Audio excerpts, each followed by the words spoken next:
Good morning, everyone, and welcome to our daily word this morning. Today is Thursday, March the 3rd. We are now in the season of Lent. We gathered last night for Ash Wednesday for our Ash Wednesday service.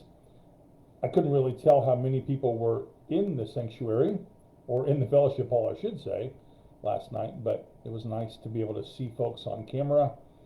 It was nice to be able to join together in our time. We shared in the imposition of ashes, we shared in communion, we shared in hand washing. Everyone who was there got a little washcloth.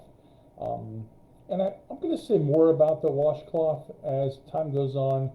You know, it'd be my hope that you would all use that washcloth throughout the season of Lent. I thought about it later when we were done and I was reflecting on what we did.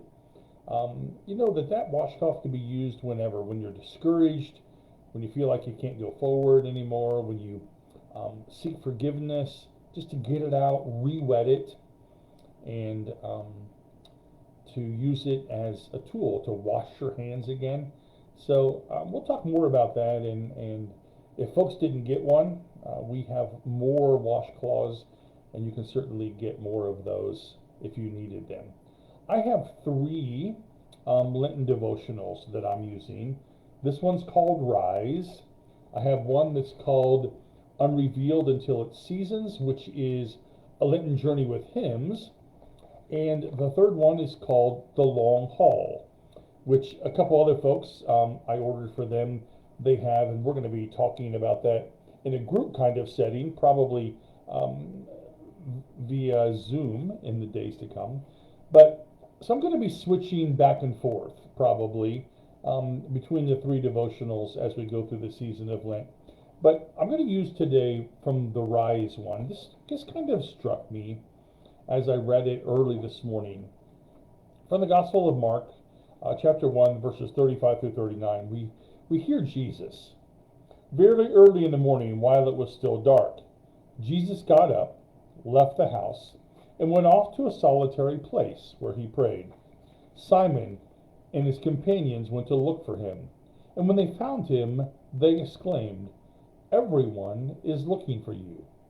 Jesus replied, "Let us go somewhere else, to the nearby villages, so I can preach there also. That is why I have come." So he traveled throughout Galilee, preaching in their synagogues and driving out demons. So the title of this particular short devotional is called A Holy Unavailability. And the question the author asks, which I thought was interesting, that made me reflect, he says, what was better when you were younger? What was better when you were younger?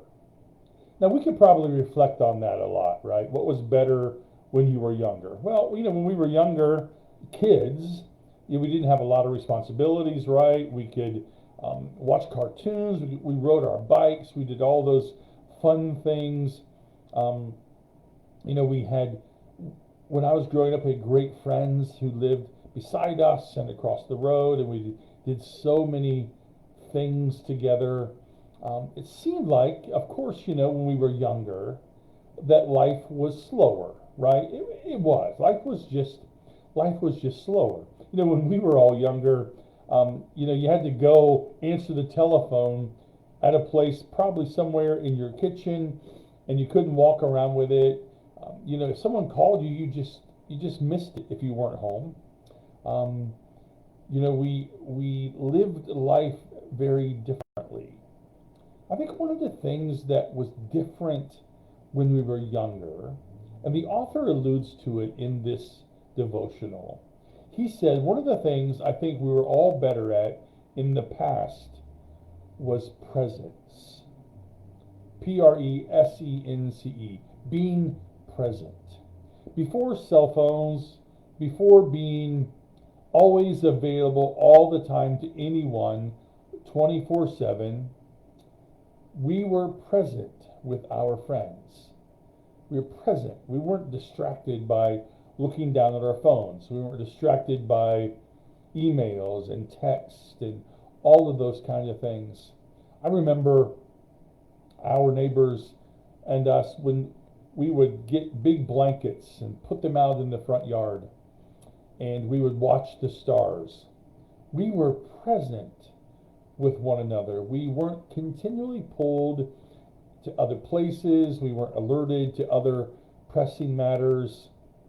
And I think sometimes in our lives, and maybe for us in this season of Lent, we need to find a way to be, if you will, unavailable.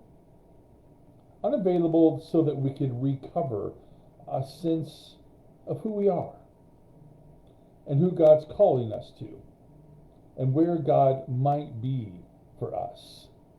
Jesus, in this text, has withdrawn from a quiet place to pray. He went off to a solitary place where he prayed. I wonder for us in all of our lives, in this season of Lent, if that's something that we should be called to. That we go to a solitary place and pray. It's interesting that because I have to wear this brace and it's not easy to get it on by myself, that I have to be up extra early because Diane's been going into work early because she has to help me a lot and get me places and take me to the doctor. And so I'm up earlier than I might normally be, or at least getting around. And so I found those times that Diane leaves, she left really early this morning. And it's then that I found myself in the solitary place of my living room where I am to pray.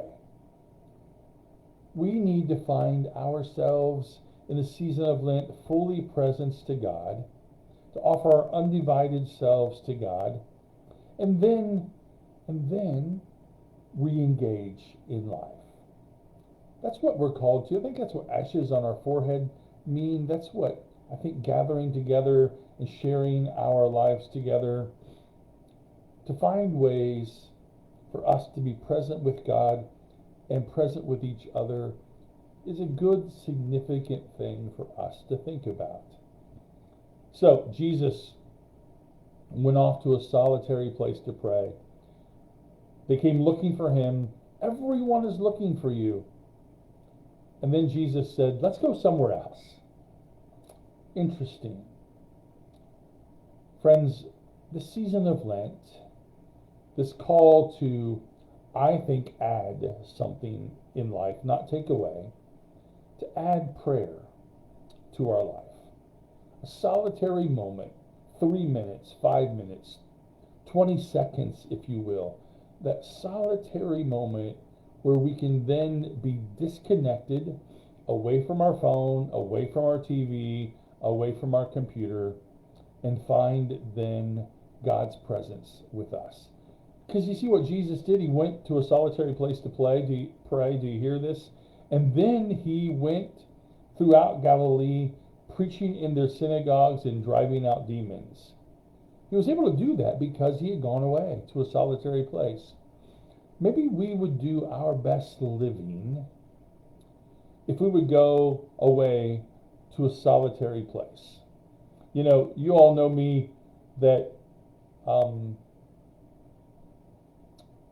my solitary place is at my camper.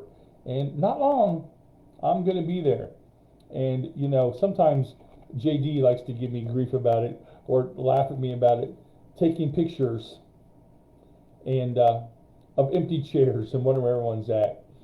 It is my solitary place, but I also find it that place where I love folks to come and just sit and have a cup of coffee with me. So, friends, in the season of Lent, I would pray that you'll take a few moments every day away. Find the solitary place just to pray before we then engage in all that we have to do. So, thanks for joining me this morning. Thanks for being present last night in our time of worship together. We're going to try it again on Sunday morning. I'm going to set my room up a little differently, but we're going to try it again on Sunday morning. We'll be in the sanctuary, and I will be on the screens, and we'll join in worship together. So, I look forward to seeing you tomorrow morning at 10 o'clock. But until then, know of God's love. Find that solitary place and know of my love for all of you. And I will see you tomorrow.